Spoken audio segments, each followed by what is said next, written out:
and welcome to this presentation for Theme 1 of A-Level Business. This presentation is on 1.1.1, the market, and it's going to look at dynamic markets. Remember any of these things? Woolworths, you probably remember that business, and Blockbusters, neither of whom are around anymore.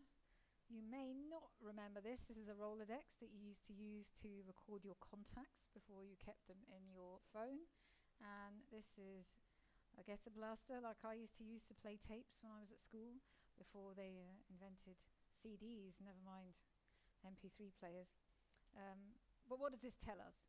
This tells us that business changes. Markets change, products change, and the businesses that are within markets and that provide these products also change. Sometimes they come and go, sometimes they evolve from one thing into something different. Why does this happen? Why do markets change? And how might that impact on businesses? That's what we're going to focus on this lesson. So what do you need to be able to do by the end of the presentation? Well, you need to be able to explain why markets change. You need to be able to explain the benefits of innovation. And you need to explain how businesses can adapt to change. So let's take a look at this slide here. So there are a whole range of factors that can cause change within a market, and here are some of them listed here.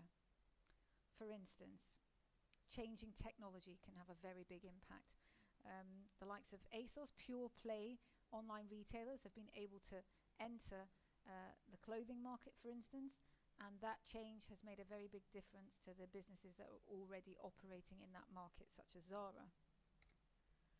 Second, demographic change. Changes in the structure of the population can force change within markets.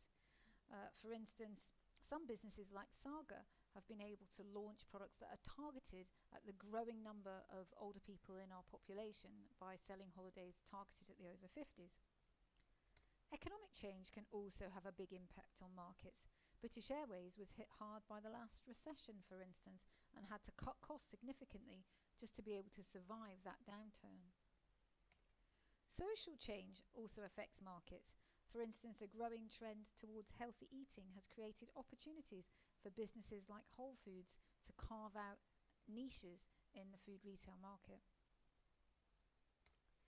Increased concern among consumers about ethics and also the environment have enabled some businesses to carve out a niche, such as Divine, which sells chocolate, and the chocolate company is actually owned by the farmers themselves, so they make more profit from the growing and production of their beans. Lastly, the changing competition within a market can drive change. For instance, the big supermarkets have been forced to adapt to the entrance of discount retailers such as Aldi and Lidl into the market. Most markets change over time. Some change more slowly, some change very quickly.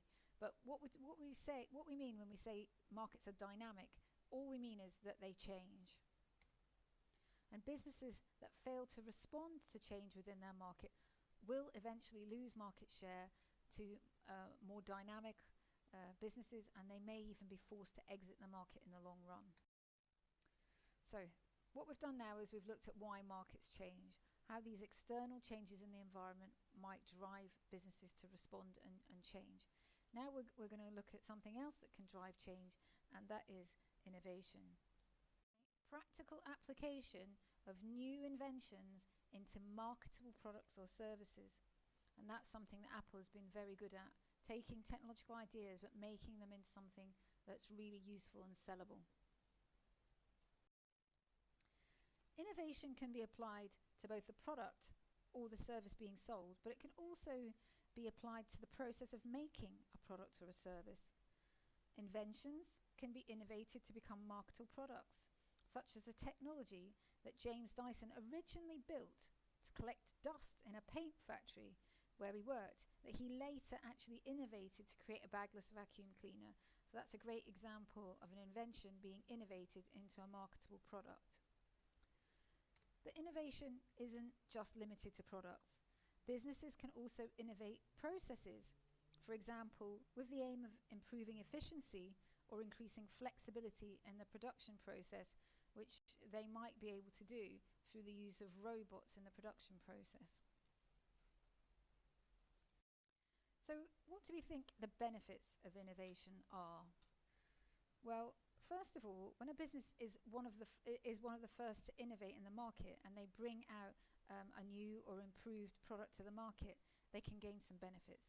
If they get first mover advantage by coming out to the market first, they can actually build customer loyalty before competing goods arrive on the market, as Hoover did many years ago with its original vacuum cleaner, and as Dyson has done recently with its bagless cleaner. This also gives them a chance to charge a premium price, because hopefully consumers will be willing to pay more for the new and improved product than they would have done for a version that was less good. It also gives businesses a chance to actually grow their market share,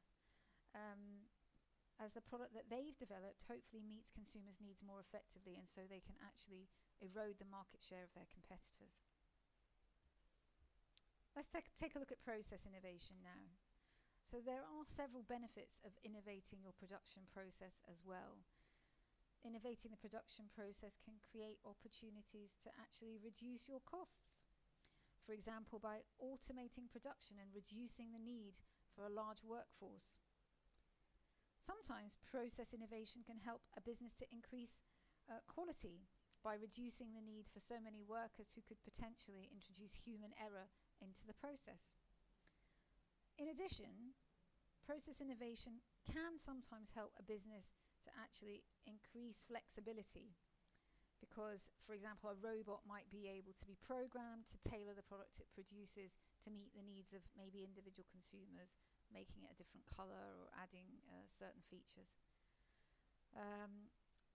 It's very important to note, if a business fails to innovate when their competitors are doing so, they risk becoming uncompetitive and potentially in the long term being driven out of business. So we've looked at why markets change, and we've also looked at the benefits of innovation. Let's take a look now at how businesses can adapt to change. Well, as many markets can change for a whole range of reasons, as you can see on the screen here, businesses must be adaptable. The more dynamic the market, the more important it is that firms are adaptable. If they fail to change, they risk losing market share or disappearing entirely, like Kodak's camera business, which lost out to the use of mobile phones for taking pictures. They failed to respond to the use of digital photography, and in the end, their camera business had to be closed. But how can firms become more adaptable? Well, here are some examples of ways that firms can increase their adaptability in the face of a changing business environment. First of all, they can engage in ongoing market research. This enables them to keep up to date with changing consumer needs and hopefully adapt their products or processes to meet those more effectively. Second, they can invest. Although research and development activities are expensive, businesses that innovate stand a better chance of maintaining or improving their competitiveness than those businesses that don't invest. Next, flexibility. Organizations that have a more flexible workforce, for instance with multi-skilled employees that can adapt to changing consumer requirements quickly, are much more likely to succeed in a changing business environment, to capitalize on the opportunity that it creates, and to fight off the threats that it can sometimes cause. And lastly, continuous improvement. We'll look at this more when we do our work on operations, but businesses that are able to successfully build a culture within which they continually try to improve efficiency and keep costs low will be in a better position to respond to changes in their market.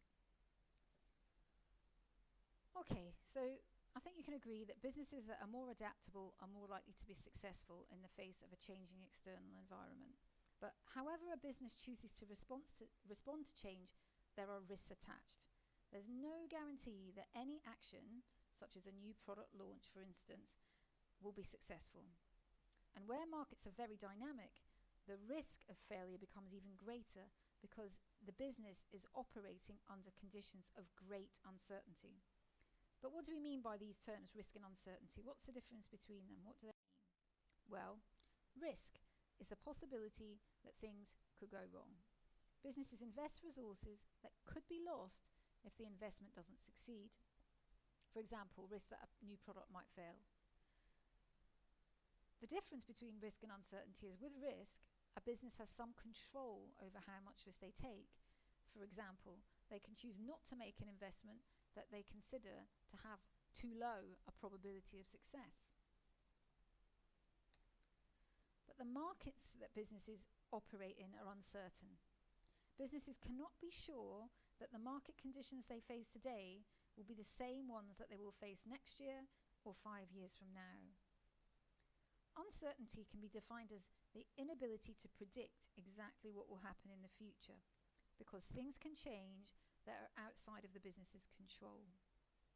For instance, a new competitor might enter the market, new technology might be invented, the economy could go into recession. So of course there are risks attached with any strategy, but the risk becomes higher in an uncertain environment. And in very dynamic environments, there's a lot of uncertainty, and that increases the risk that the business is being exposed to with any strategy that they opt to proceed with.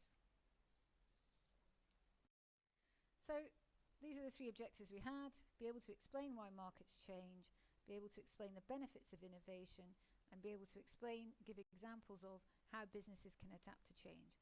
Hopefully you can do all of those things now. Thank you very much for listening.